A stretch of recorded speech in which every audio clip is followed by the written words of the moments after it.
Item ಯಾವುದೇ ಇರಲಿ try ಮಾಡಿ ಆಚಿ ಚಿಕನ್ ಮಸಾಲಾ. ಬಿಡದಿಯಲ್ಲಿ ಟೌನ್ಶಿಪ್ ಯೋಜನೆ ಪರ ಕಾಂಗ್ರೆಸ್ ಪ್ರತಿಭಟನೆಯನ್ನ ಮಾಡ್ತಾ ಇದೆ. ಬಿಡದಿಯಲ್ಲಿ ಕುಮಾರಸ್ವಾಮಿ ವಿರುದ್ಧ ರೈತರು ಆಕ್ರೋಶವನ್ನ ವ್ಯಕ್ತಪಡಿಸಿದ್ದಾರೆ. ಭೂಮಿ ನೀಡಲು ಒಪ್ಪಿರುವ ರೈತರಿಂದಲೇ ಪ್ರತಿಭಟನೆ. ರೆಡ್ ಝೋನ್ ಕುಮಾರಸ್ವಾಮಿಗೆ ಧಿಕ್ಕಾರ ಅಂತ ಘೋಷಣೆಯನ್ನ ಕೂಗಿದ್ದಾರೆ.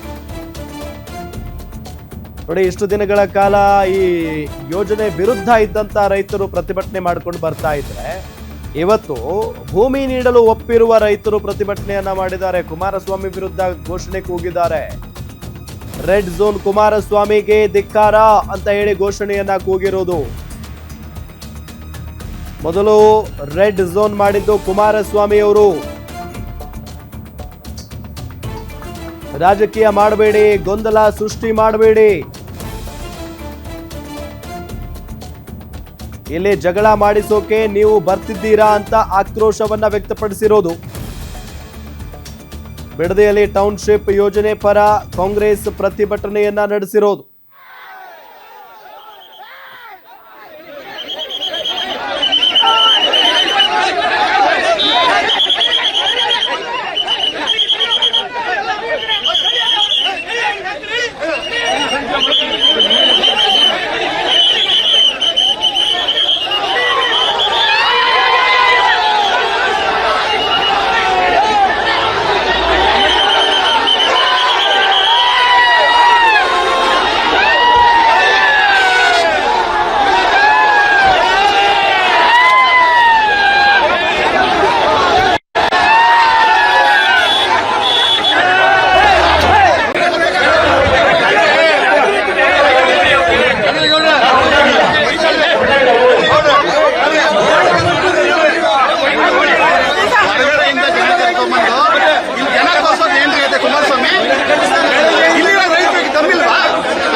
ನೀವು ಅವಕಾಶ ಕೊಟ್ಟಿದ್ದೀರಾ, ನಮ್ಗೆ ಅವಕಾಶ ಕೊಟ್ಟಿದ್ದೀರಾ. ರೆಡ್ ಜೋನ್ ಅಂತ ಯಾವಾಗೂ ಹೇಳ್ತಿರ್ತೀರಾ. ಆದ್ರಿಂದ ಏನ್ ಬೇಕು, ಅರ್ಧ ಎಕರೆ, 1 ಎಕರೆ, 10 ಕುಂಟೆ, 5 ಕುಂಟೆ ಇರುವಂತ ಬದುಕೊಂಡಿದ್ದಾರೆ. 1000 ಎಕರೆ ಅರ್ಧ ಎಕರೆ, 1 ಎಕರೆ ಎಲ್ಲ ಮಾಡ್ಕೊಂಡು ನೀವು ಚೆನ್ನಾಗಿ ಬರ್ತಾ ಇದ್ರ. ನೀವೇನ್ ಗೈಡ್ ಏನ್ ಬದುಕ್ತಾ ಇಲ್ಲ. ನೀವು ಏನ್ ಗೈಡು ರೈತರು ಬೆಳೆ ಬೆಳೆದು ಏನ್ ಬದುಕ್ತಾ ಇಲ್ಲ. ನೀವೇನಿದ್ರು ನಿಮ್ಮ ಅಪ್ಪ ತಾತ ಸಂಪಾದನೆ ಮಾಡಿರೋದನ್ನ ಅರ್ಧ ಎಕರೆ, 1 ಎಕರೆ ಕಳ್ಕೊಂಡು ಜೀವನ ಮಾಡ್ತಿದ್ದೀರಾ. ಆದ್ರೆ ನಾವು ಆ ತರ ಜೀವನ ಮಾಡ್ತಿಲ್ಲ ಕಮ್ಮಿ. ನಾವಿರೋದು 1.5 ಎಕರೆ ಜಮೀನು, 1.5 ಎಕರೆಗೆ ನಾವು ಬೆಳೆ ಬೆಳೆದು ತಿಂತಾ ಇದೀವಿ. ಆದ್ರೆ ಈ ಚರಂಡಿ ನೀರು ಕಲ್ಮಶವಾಗಿದೆ ಅಂತ ಹೇಳ್ತಿರಲ್ಲ, ಚರಂಡಿ ನೀರು ಕಲ್ಮಶ ಆಗಿಲ್ಲ. ನೀವು ಮಾಡಿರೋಂತ ಬ್ಯಾವಿಟಿಗಳು ಅದ್ರ ಬರೋಂತ ಕಲ್ಮಶ ನೀರ್ನ ನಾವು ಬೆಳೆ ಬಿಡ್ತಾ ಇದೀವಿ. ಆದ್ರೆ ಆ ಪ್ರಕೃತಿ ಗಿಡಗಳು, ತರಕಾರಿಗಳು ಏನ್ ಮಾಡ್ತವೆ, ಆ ವಿಷಯನೆಲ್ಲ ತಗೋತಾ ಇಲ್ಲ. ಒಳ್ಳೆ ನೀರ್ನ ಸೇವಿಸ್ತೇವೆ, ನಮ್ಗೆ ಒಳ್ಳೆ ಪ್ರೋಟೀನ್ ಅಂಶ ಅಂತ ಮಾತ್ರ ಕೊಡ್ತಾರೆ. ನಮ್ಗೆ ಭೂಮಿ ಕಿತ್ಕೋಬೇಡಿ ಸ್ವಾಮಿ, ನಾವಿರೋದು ಕಮ್ಮಿ. ಆದ್ರೆ ನಾವಂತ ಬೆಳೆದಿರೋ ಅನ್ನನ ನೀವು ತಿಂತಾ ಇರೋದು, ನೀವು ಕೊಡುವಂತ ಅನ್ನ ನಾವು ತಿಂತಾ ಇಲ್ಲ.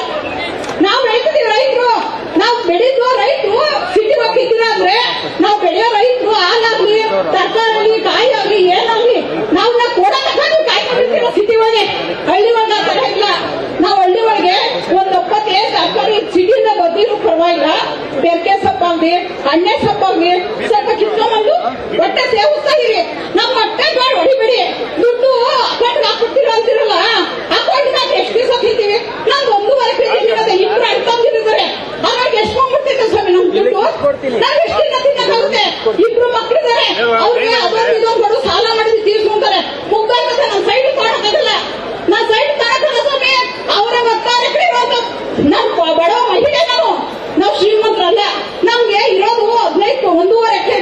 ಮುಕ್ಕಾಲು ಎಕರೆ ಬರೋದು. ನಾವು ಮುಕ್ಕಾಲು ಎಕರೆ ಉಳಿಸಿ ನಮ್ ಜೀವನ ಬೆಳೆಸಿ. ನಾನು ಇನ್ನೊಂದ ಹೇಳ್ತಾ, ನಾವು ನೀವೇನಾದ್ರು ಅಕ್ವೈರ್ ಅಂತ ಮಾಡಿ